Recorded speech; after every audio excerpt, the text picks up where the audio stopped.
Halo Sobat Matematika, selamat datang di Ordinat, obrolan di Departemen Matematika. Perkenalkan nama saya Luceta dan di sini saya ditemani oleh tamu yang sangat spesial yaitu Bapak Cahyo Kurniawan. Selamat pagi Bapak, Selamat pagi. bagaimana kabarnya hari ini? Alhamdulillah baik sekali. Terima kasih telah mengundang saya di sini di podcast ini. Alhamdulillah Bapak. Sobat Matematika, Bapak Cahyono ini merupakan tamu yang sangat spesial karena beliau merupakan Bapak Marsikal Muda TNI dan merupakan Deputi Bidang Strategi dan Kebijakan Keamanan Siber dan Sandi di Badan Siber dan Sandi Negara. Sebelum kita mulai, Bapak, mungkin terima kasih terlebih dahulu sudah meluangkan waktu.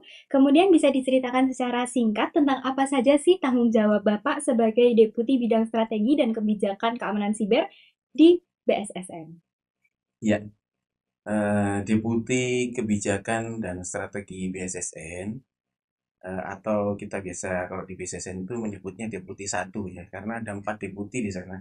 Deputi satu adalah saya, kemudian Deputi 2 adalah operasi, Deputi 3 itu dan Deputi 4 adalah pembina, pembina pemerintah dan pembina sektor private.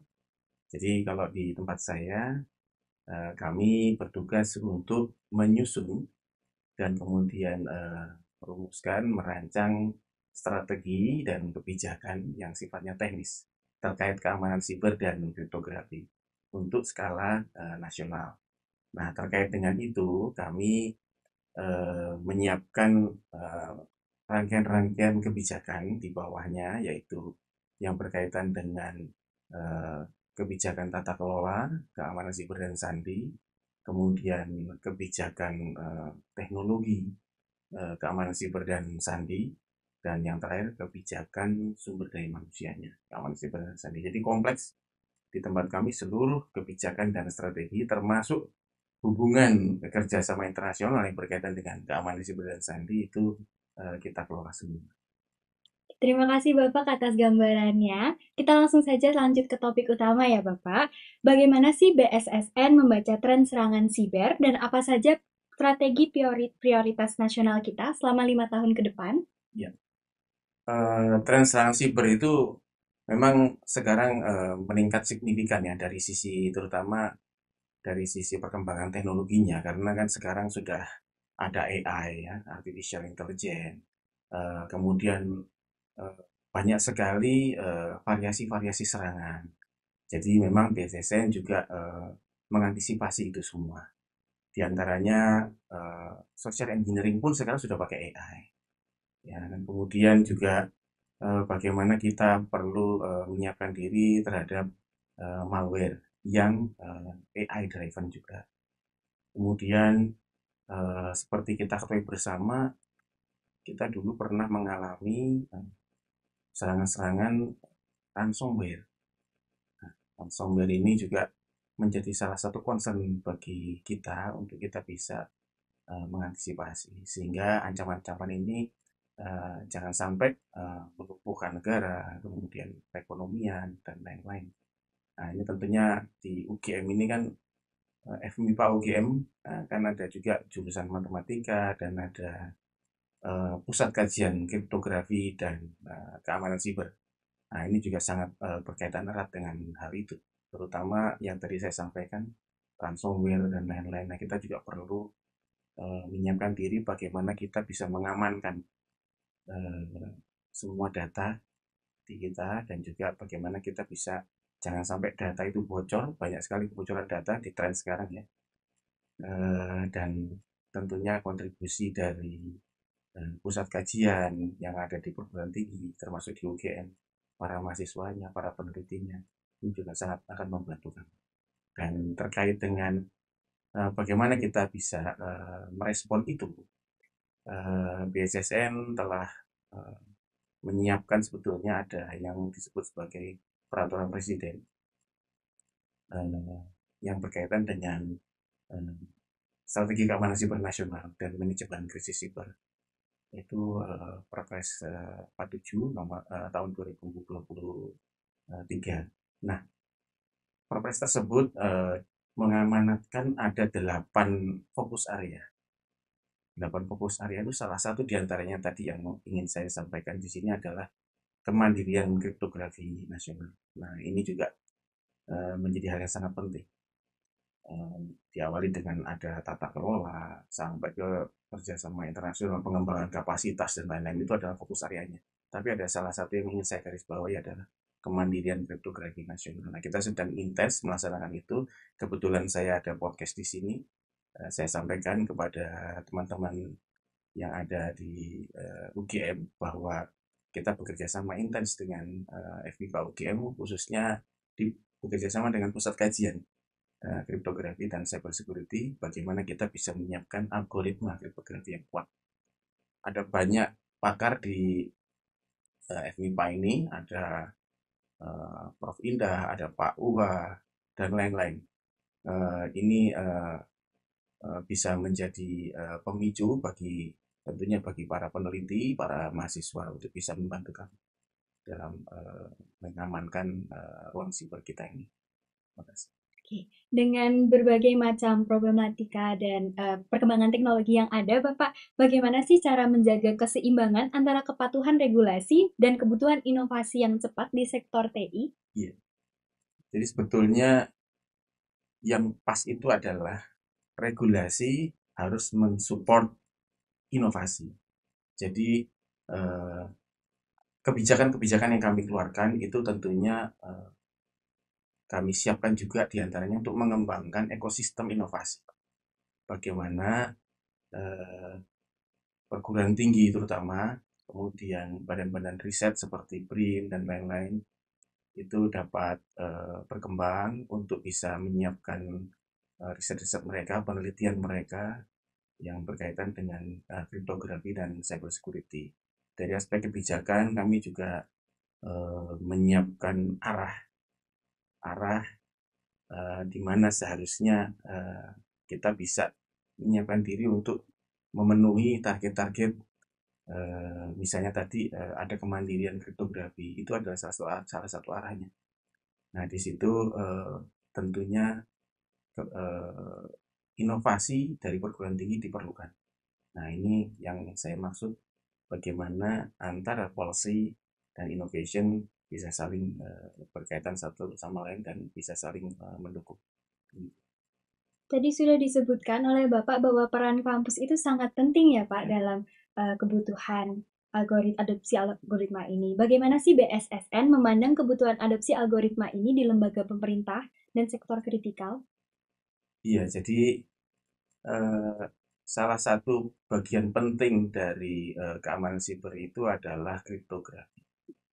Jadi kalau ada istilah yang bisa saya sampaikan di sini adalah kriptografi itu, cyber security itu lies at the heart of cryptography. Jadi intinya cyber security adalah kriptografi. Jadi dari situ sebetulnya kita sangat memerlukan perguruan tinggi untuk bisa menyiapkan diri, mengembangkan kapasitasnya untuk mendukung kami dari sisi penelitian, karena ada tridharma perguruan tinggi, pendidikan, penelitian, dan pengabdian kepada masyarakat. Tentunya salah satunya bisa diarahkan ke situ. Tantangan utama yang ditemui ketika penerapannya apa Pak? Untuk penerapan algoritma kriptografi itu sendiri, sebetulnya kita akan memerlukan pakar ya sebetulnya ya, memerlukan pakar yang bisa melakukan riset. Karena tadi saya sampaikan di awal ada satu kebutuhan fokus area kita, yaitu kemandirian. Kemandirian ini selama ini kita mungkin melakukan adopsi terhadap algoritma yang sekarang sudah terstandar secara global. Tentunya adopsi itu juga penting, karena kan walaupun itu algoritma global sifatnya, namun demikian itu sudah diuji dan itu sudah diberlakukan di negara-negara lain juga. Namun demikian kita juga menganggap penting bahwa kemandirian itu perlu diselenggarakan, perlu disiapkan. Nah, ini adalah salah satu bagian dari mungkin bukan kendala ya, namun demikian ini adalah tantangan bagi kita, dan itu adalah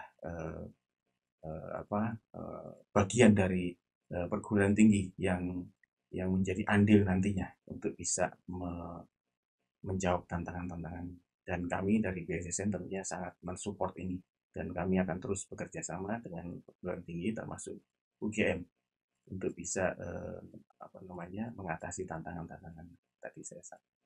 Dalam persiapan kemandirian tersebut, apakah Indonesia kemudian akan mengeluarkan pedoman teknis atau standar nasional Indonesia untuk mengadopsi kesesuaian ini? Ya, pasti.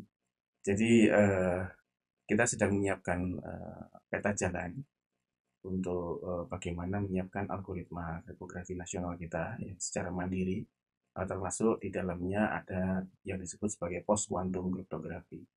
Post quantum kriptografi ini memang saat ini sedang tren ya, karena untuk menghadapi komputer kuantum, algoritma kriptografi yang sekarang berlaku mungkin pada saatnya nanti akan rentan dengan serangan-serangan dari yang dilaksanakan melalui komputer kuantum. Misalnya dengan Shor algorithm atau mungkin Grover algorithm yang bisa dilakukan menggunakan komputer kuantum. Untuk itulah kita perlu menyiapkan diri dan ada beberapa panduan dan pedoman yang nanti akan kita coba siapkan. Untuk itu kami mencoba untuk menyiapkan pedoman migrasi menuju post quantum kriptografi, di samping juga tadi terkait bagaimana kita menyiapkan algoritma kriptografi nasional ya. Kemudian yang kedua, bagaimana kita bisa menyiapkan pedoman tentang algoritma post quantum itu sendiri, di samping migrasinya tadi ya.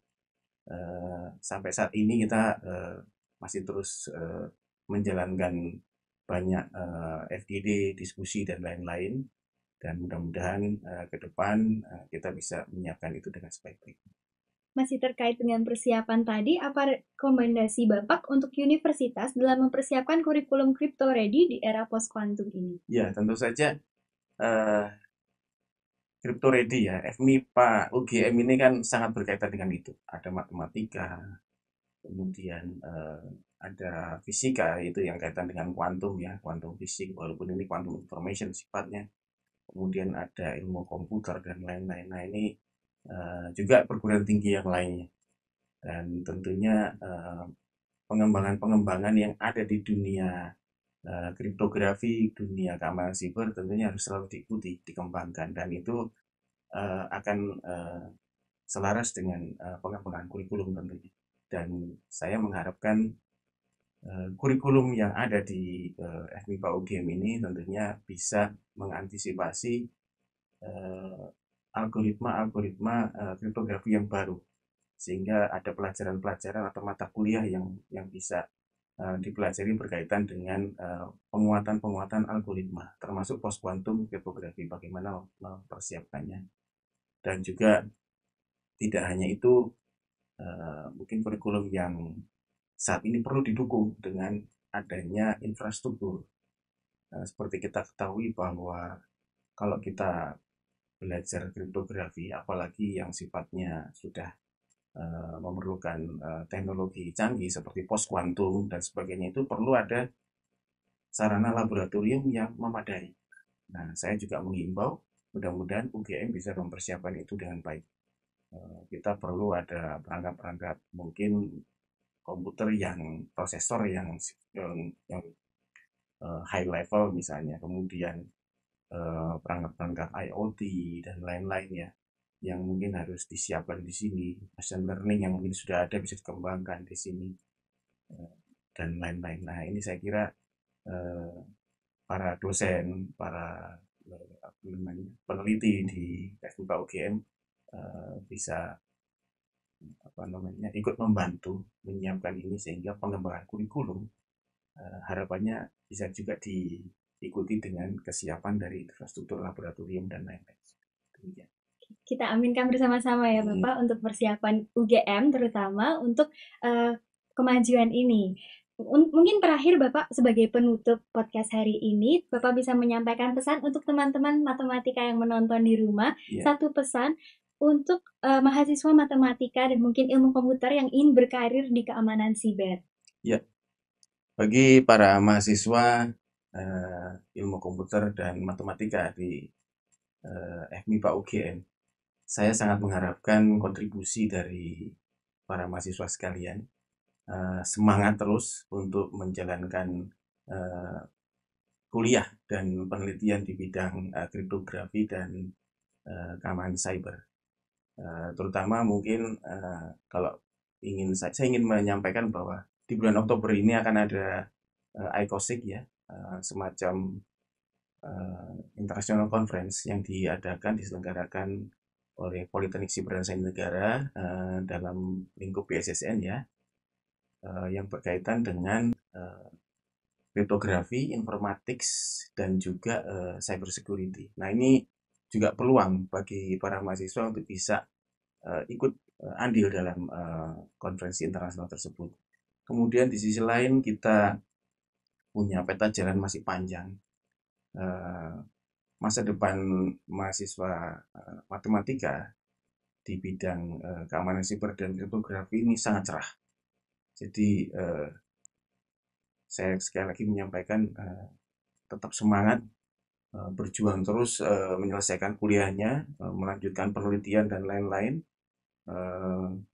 Dengan adanya itu harapan saya kemandirian kriptografi, kemudian keamanan siber di Indonesia akan menjadi matur ya, dan diantaranya para mahasiswa inilah yang nanti akan berkontribusi sebagai patriot-patriot keamanan siber dan kriptografi nasional. Demikian.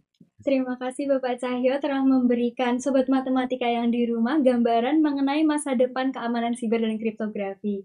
Sobat Matematika, bidang matematika dan ilmu komputer adalah dasar dari keamanan siber. Jaga semangat kalian untuk terus berinovasi di bidang untuk mendukung terciptanya keamanan siber nasional. Terima kasih sudah menonton Ordinat, obrolan di Departemen Matematika.